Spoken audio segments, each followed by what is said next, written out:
everyone, welcome back to my channel. Please subscribe to hear children's books read aloud.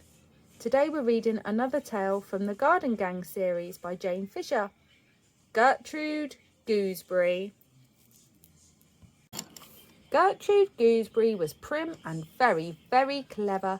She had come to stay in a sweet little cottage in Blackberry Dell for a holiday. She brought lots of books to keep her occupied. Miss Gertrude did not like to be idle, even when she was on holiday. "Idle hands," she said, "get up to mischief." She was quite right. The Chive and Blackberry children were already getting into mischief. They were idle and bored. You see, the kindly old schoolmaster, Tobias Turnip, had had rather a nasty accident whilst taking the school children on a nature walk. He had slipped on a twig and broken his leg.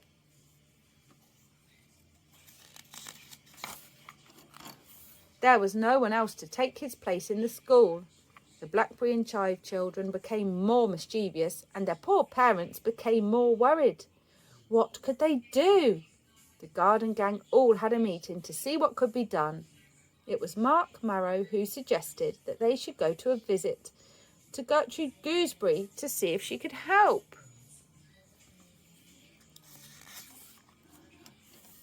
The next morning, Mark Marrow, Oliver Onion and Roger Radish set off up the hill to Gertrude's cottage. It was a lovely day and Gertrude Gooseberry was reading in the shade of a lilac tree. "Good morning," she said. "Can I help you?" They looked at each other shyly. Then Oliver Onion blurted out the whole story.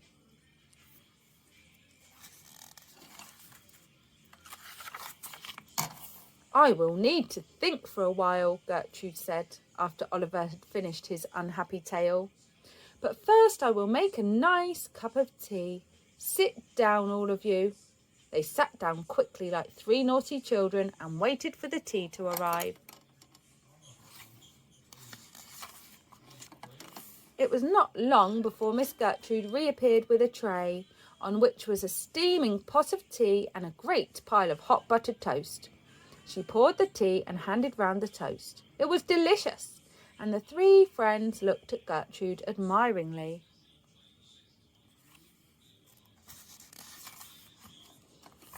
"Well now," she said when they had all finished eating, "about these naughty children. Would you like me to teach them? It would be a pleasure to me, and it would help you out of your difficulties."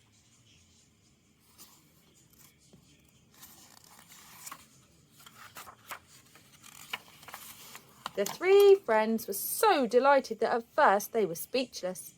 It was Mark Marrow who eventually managed to stammer, "Thank you so much. How kind of you. Thank you very much. Thank you. We are so pleased. Thank you. We're delighted. Thank you. Thank you." "I will start immediately," Gertrude said, and she marched down the hill to the school. Here the ink throwing, rubber bouncing, milk spilling, scribble writing, paper tearing, book throwing, chair banging, ruler wobbling, fighting children were leaping around the classroom, quite unaware of her approach. 5 minutes later, you could have heard a pin drop in school. In 10 more minutes, the mess had been cleared up. The children were washed and neat, and school had begun.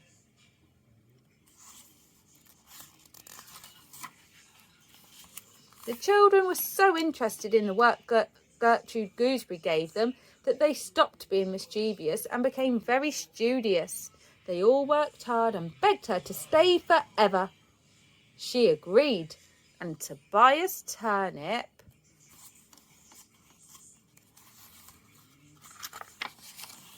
retired happily. The end. Thank you for watching.